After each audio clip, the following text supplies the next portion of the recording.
Good evening and welcome to the Gospel of Truth. I'm Alan Jackson, bringing to you spiritual songs and hymns and the power of the spoken word of God. First of all, giving thanks to God Almighty for blessing me with this another outpouring of His tender love and mercy, and that He's allowed me once again to be on this time side of life and to have this another blessed privilege to come to you in His name by way of this television medium and to bring to you another message from His holy and divine word. Well, I certainly want to welcome you to the program, and this evening, of course, I will have Marquise with a message for you, a public service announcement. You'll get that.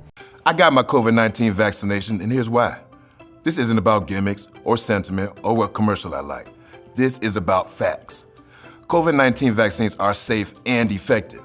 Millions of doses have already been given in the United States, and these vaccines have the most intensive safety monitoring in U.S. history. People from different races, ages, genders, and ethnicities participated in large clinical trials around the world to make sure this vaccine worked for all kinds of people.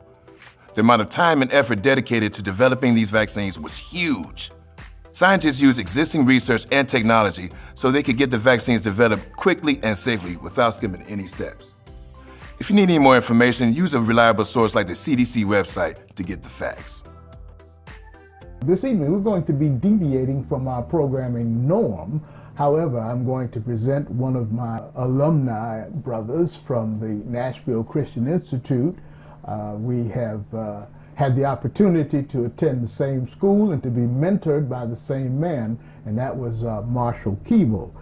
So this evening, I'm going to pay a special tribute to a recipient of the President's Freedom Award, in the person of attorney Dr. Fred D. Gray. And of course, he was a great attorney. He served as the attorney for Dr. Martin Luther King, Rosa Parks, and also for John Lewis, and many others, and many other things that he did that you probably won't know about unless you read his book, Bus Ride to Justice. And he has a new one, I think it's called Alabama versus King. And of course, next week, Lord willing, I'm going to present a sermon that he did entitled Living with the Ups and the Downs. So of course, this evening, as I indicated, my fellow NCI student participant. NCI was the Nashville Christian Institute, and that was in Nashville, Tennessee. School is now defunct, but we as alumni, we generally meet every other year.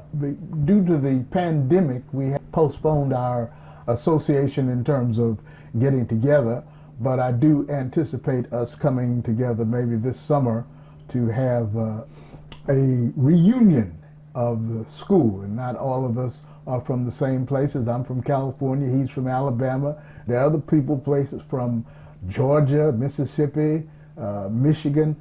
Fellows came to the school from all over, and we lived in the dormitory, and we learned from Marshall Keeble, how I guess I could call him a doctor, but he did never earn that. But he was a great man, Marshall Keeble. And so I feel good, I really do. I feel, I guess, much like a frat brother or one of those sorority sorors when their members accomplish a great feat, and they're all excited about that. And so that's how I feel about Fred, because he was one of the boy preachers, started preaching at 12, same age that I did. Actually, I started at 12 in Oakland, but at 13 I was at the Nashville Christian Institute. So I'm honored to be able to present to some and introduce to others this evening, although a few years back, the Martin Luther King Jr. Freedom Center, along with Congresswoman Barbara Lee and Elihu Harris, they presented in Oakland Fred Gray.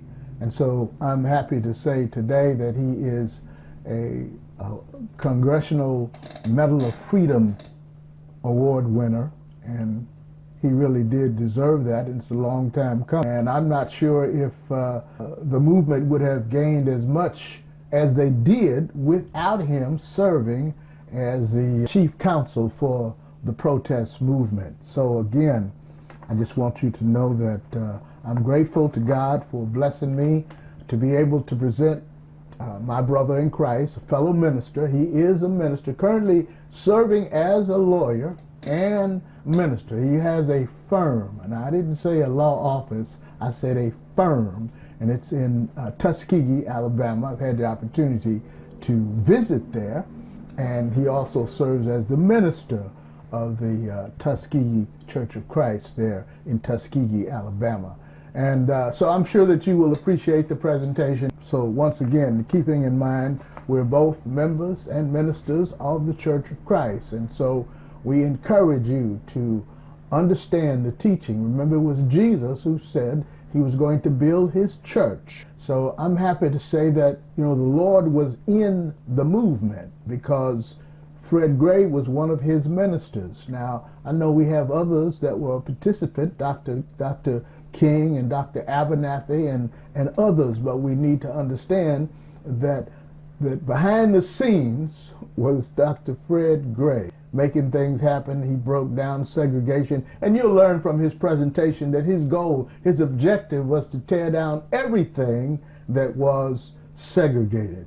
So right now, I have a song, and that song is going to be done by Vision, and they're singing for us tonight, All That I Need. Showing mercy, I hope I'm ready to go. First pair of wings out of here. I think it's time to overcome a big fear. No more rainy days, ain't trying to stay here, no. Going down, pray you hear me. I would've never known. In the end, he'll never win. I know the way I live isn't perfect. I'm thinking to myself, was it worth it? My soul, it needs you, yeah. Hey, my soul. All I need in this crazy world, thirst for thee. All I need in this crazy world, all I need in this crazy world is that man who can change the world. My soul, it needs thee. Okay, rain go away, come again another day. Cause money has wiped away my tears, cast away all doubts and fears. You should try him, he will never fail. Watch him fight your battles, know the Lord, he will prevail. Whoa.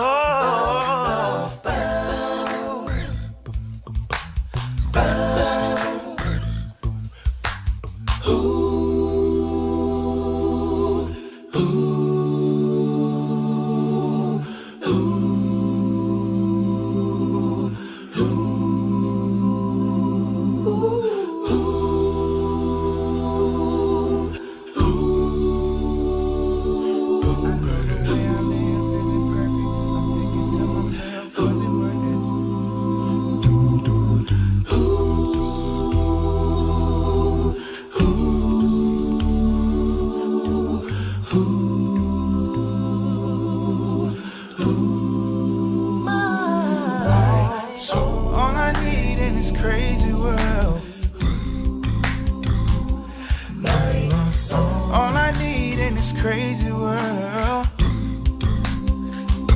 My soul. All I need in this crazy world is that man who can change the world. My soul needs thee.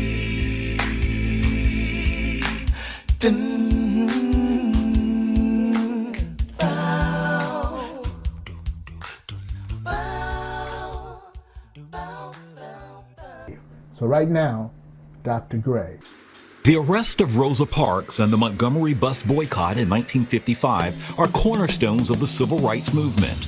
And the lawyer who represented those plaintiffs in the lawsuit that is considered a hallmark of the American judicial system was attorney Fred Gray. Gray successfully defended his friend Martin Luther King Jr. on tax evasion charges in front of an all-white jury. We had the first Civil Rights Act in 1957 that gave the federal government, the Justice Department, the authority to bring lawsuit to end discrimination in voting rights.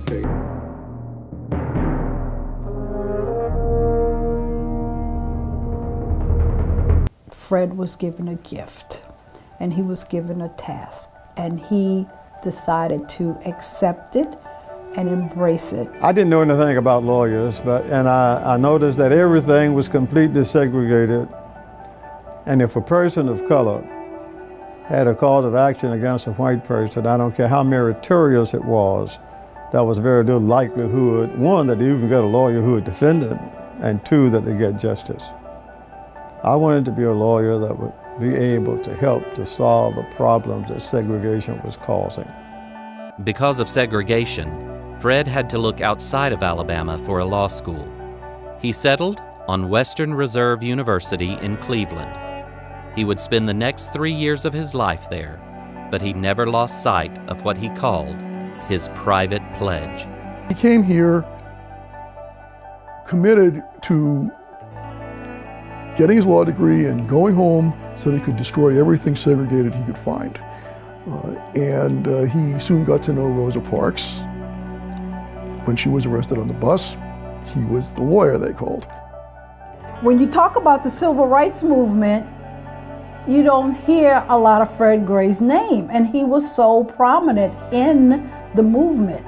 You know, and I'm not taking anything away from John Lewis or any of those other people, but who took the case? You know, who really ended that Montgomery bus boycott? There were people in Montgomery in mass numbers in 1955, 1956, who came up with a plan, executed a plan, and saw the problems on the bus system. But in doing it, without them intending to do it at the beginning, but certainly realizing it as we went along, that it not only took care of the bus problems, but it served as a pattern to begin a civil rights movement that has spread not only across the nation, but almost around the world.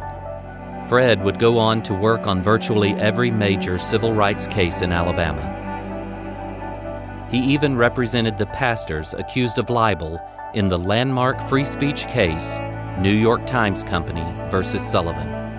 But at the heart of that civil rights legend was an incredibly humble and hardworking man.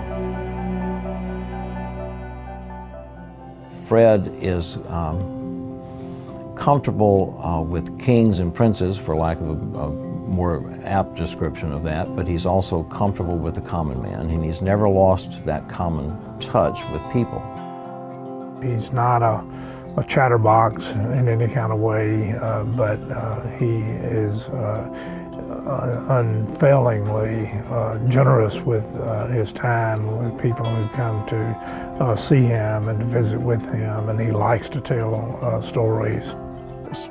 I could not be at the University of Alabama School of Law. There is no possibility that I could have become a faculty member here without the work of Fred Gray.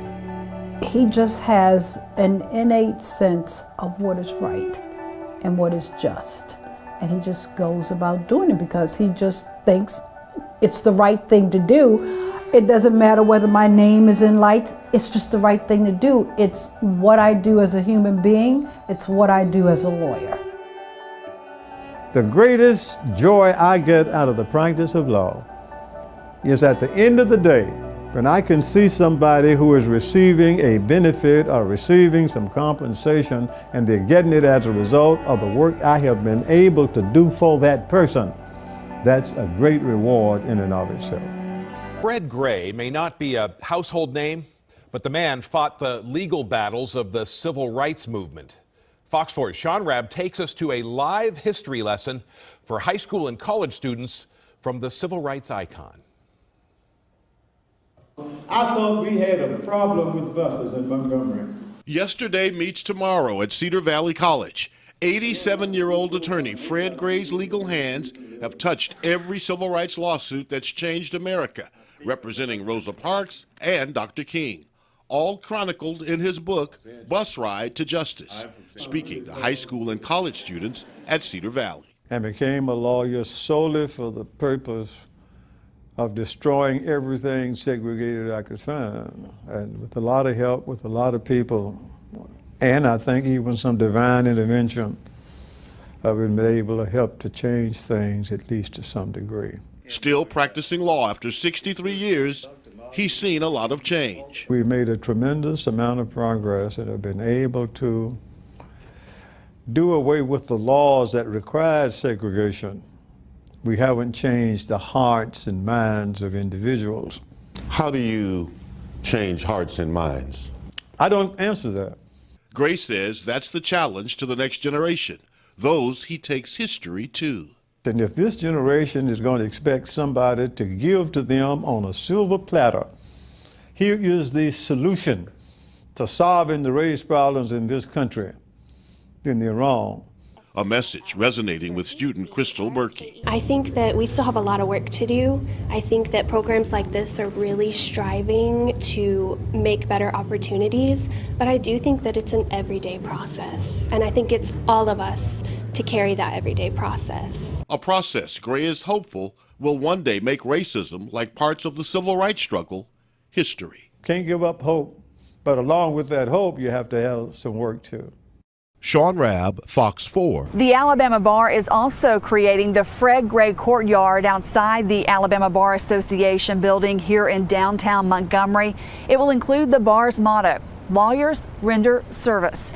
It was Fred Gray who came up with that motto.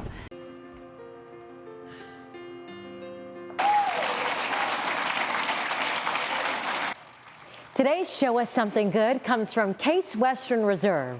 One of their most iconic alumni, Fred Gray, received the Presidential Medal of Freedom from President Joe Biden. Get this, he spent nearly 7 decades as a civil rights lawyer and represented Dr. King, Rosa Parks, and John Lewis. Martin Luther King Jr. once called him, quote, chief counsel for the protest movement. Gray is 91 years old and he's still practicing in Alabama. Amazing, so well deserved.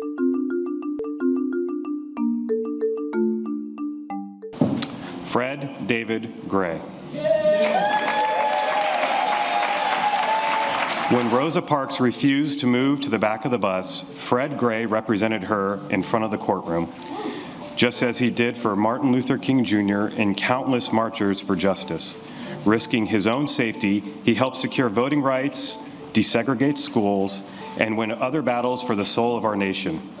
A patriarch of a family and a movement, Fred Gray is a lawyer by trade and a preacher at heart who follows the command to hate evil, love good, and establish justice in the gate.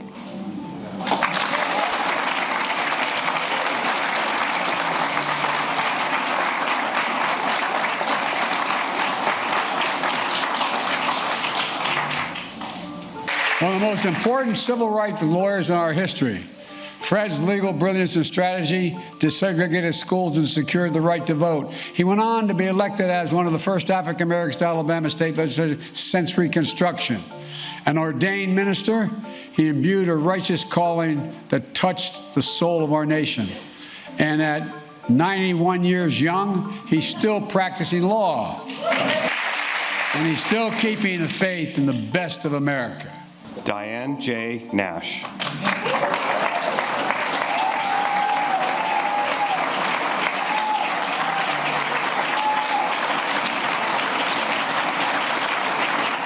Fearless leader of the Freedom Rides and Nashville sit-in movements, Diane Nash was a fierce light in darkness. She did more than dream a better America. She helped build one. As a founder of the Student Nonviolent Coordinating Committee in the 1960s, she led some of the most important 20th century civil rights campaigns that inspire activism around the world to this day. For her strategic savvy and absolute courage, Americans owe a debt of gratitude to Diane Nash for helping forge a path toward a more perfect union. Amen.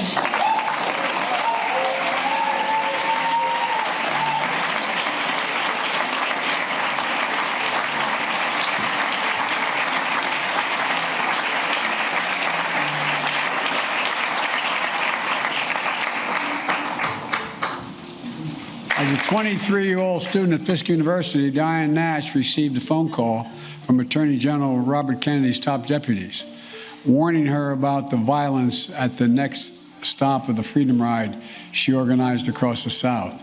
She replied, and I quote, We all signed our last will and testaments before they left. We know someone will be killed, but we cannot let violence overcome nonviolence. Well, I was there in the room shooting that video, got a chance to talk to a number of people afterwards, talk about this important day.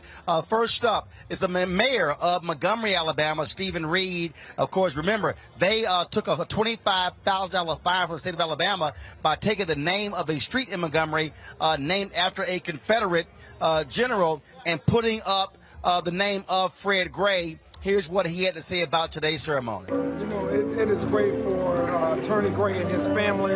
We're honored that he calls Montgomery and Tuskegee home. But I think more important than anything, it's great that his work has been recognized. His dedication, his longevity, all of the things that he wanted to do in terms of striking down segregation, he did. And I'm a beneficiary of that, and so many of us are.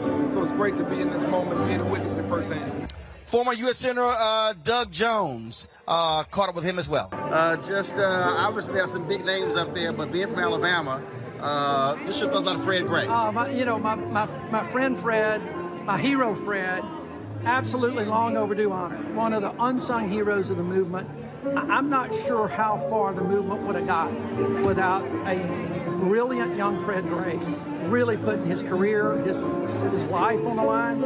An amazing man, and still going. I mean, still going.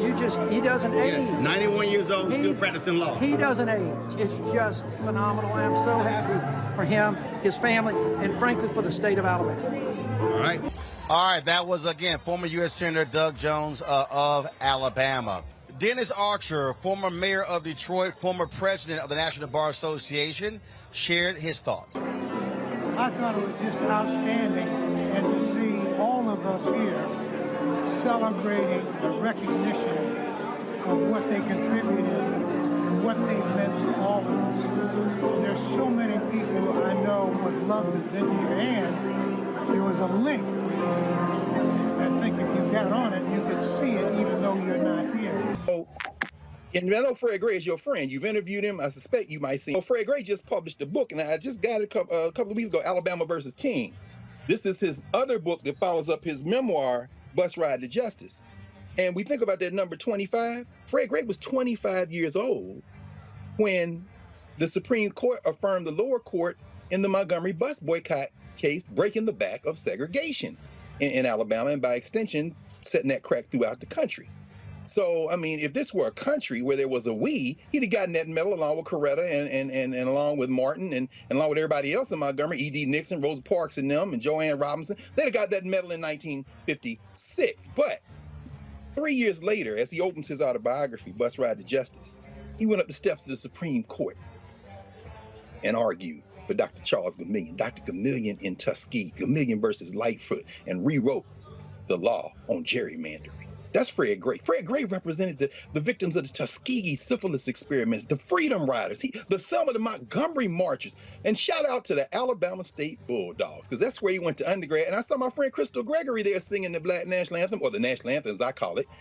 Francis Scott Key, I don't know what the hell that is. But, you know, she's an alum of Fisk. And I know she was in that room because the great Diane Nash of Fisk Bulldog got that medal around her neck. So that was a beautiful thing to see. Rolling in. And if and when you see Fred Gray, I suspect you will shortly, I sure wish I could get him to sign Alabama versus King, because my copy of his autobiography is autographed. Fred Gray is not only a legend and a hero, that's what a black lawyer looks like. Everybody take note of what a black lawyer in America looks like. It's Fred Gray, brother. I'm Fred Gray, a resident of Tuskegee, Alabama, born in Montgomery, and a recipient of the Presidential Medal of Freedom Award today. The question of color, and is for all African Americans, is that you were born that way, and of course we all are. However, in this country, since we were brought here as slaves, it has been a struggle from 1608 forward to do away with the vestiges of slavery and segregation and Reconstruction. So we have had to really work with it. So from when I was born, I had the problems. I recognized it as a youth. I saw problems we were having on buses in Montgomery. I wanted to try to do something about it. They told me that lawyers help people, and I decided I wanted to be a lawyer and wanted to end up doing away with the race problem that created it. And we certainly hope that what has happened here today will help others to see if it could happen to this African American 91, it can happen to them at an earlier age. When Dr. King came to Montgomery, nobody knew about him. He became pastor of Dexter Avenue Baptist Church the same week that I was admitted to the Alabama Supreme Court to practice law in 1954. I immediately began to work on civil rights cases. He was just working on, as a new pastor of a very educated conservative church as far as race is concerned, because most of those members were employed by governmental bodies, and everybody then, as far as employers were concerned, believed in segregation. However, when Claudette Carvin was arrested in March of '55, and Mrs. Parks was arrested in December of '55, the community decided that enough is enough and we need to solve these problems. So both of those persons obtained me to be their lawyers, and they ended up deciding we wanted to stay off of the buses. I was concerned about the legal aspect. Joanne Robinson and others were concerned about mass participation. We brought it together, and as a result of that, and as a result of the trial against Dr. King for the anti-boycott movement, we ended up introducing Dr. King to the nation, but not only that, the beginning of the civil rights movement. And I think all of that helped to contribute to what has happened here today, for which I am thankful. And became a lawyer solely for the purpose of destroying everything segregated I could find. All I need in this crazy world is that man who can change the